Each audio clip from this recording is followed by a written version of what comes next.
So even though we face the difficulties of today and tomorrow, I still have a dream. It is a dream deeply rooted in the American dream. I have a dream that one day this nation will rise up, live out the true meaning of its creed. We hold these truths to be self-evident, that all men are created equal.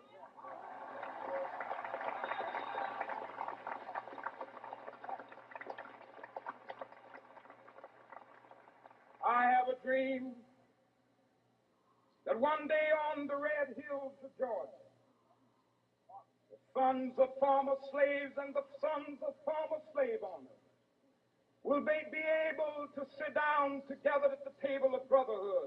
I have a dream that one day, even the state of Mississippi, a state sweltering with the heat of injustice, sweltering with the heat of oppression, will be transformed into an oasis of freedom and justice. I have a dream that my four little children will one day live in a nation where they will not be judged by the color of their skin, but by the content of their character. I have a dream today. This day in history, January 15th. In 1870, Thomas Nast's drawing of a donkey as a symbol for the Democratic Party made its first appearance in Harper's Weekly. On this day in 1943, the Pentagon, the new headquarters of the Department of Defense, was completed. In 1976, Sarah Jane Moore was sentenced to life for attempting to assassinate President Gerald Ford. And on this day in 1967, Americans huddled in front of their TVs for the very first Super Bowl. The Kansas City Chiefs took on the Green Bay Packers, but the Packers' greatest asset was on the sideline. The legendary Vince Lombardi led his team to a 35-10 victory in front of 60 million viewers.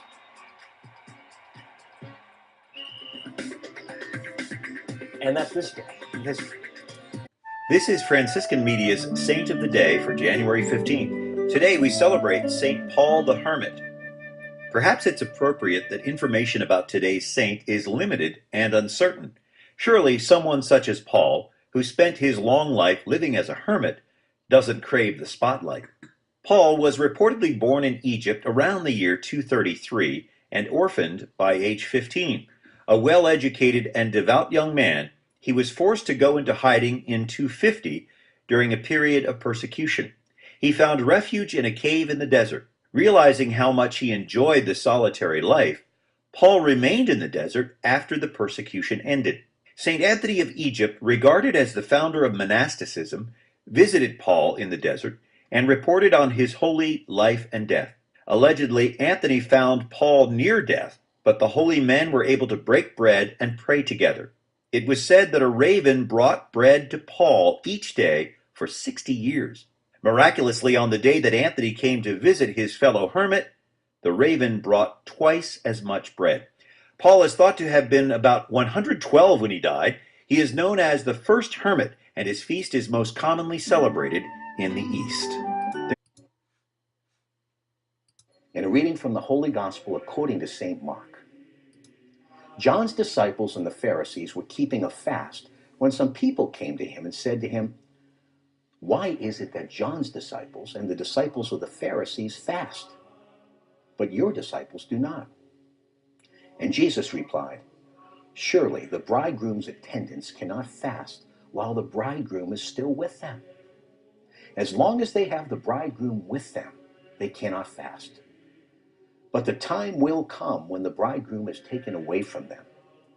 And then, on that day, they will fast. No one sews a piece of unshrunken cloth on an old cloak. Otherwise, the patch pulls away from it, the new from the old, and the tear gets worse. And nobody puts new wine into old wineskins. Otherwise, the wine will burst the skins, and the wine is lost, and the skins too. No, new wine into fresh skins." The Gospel of the Lord.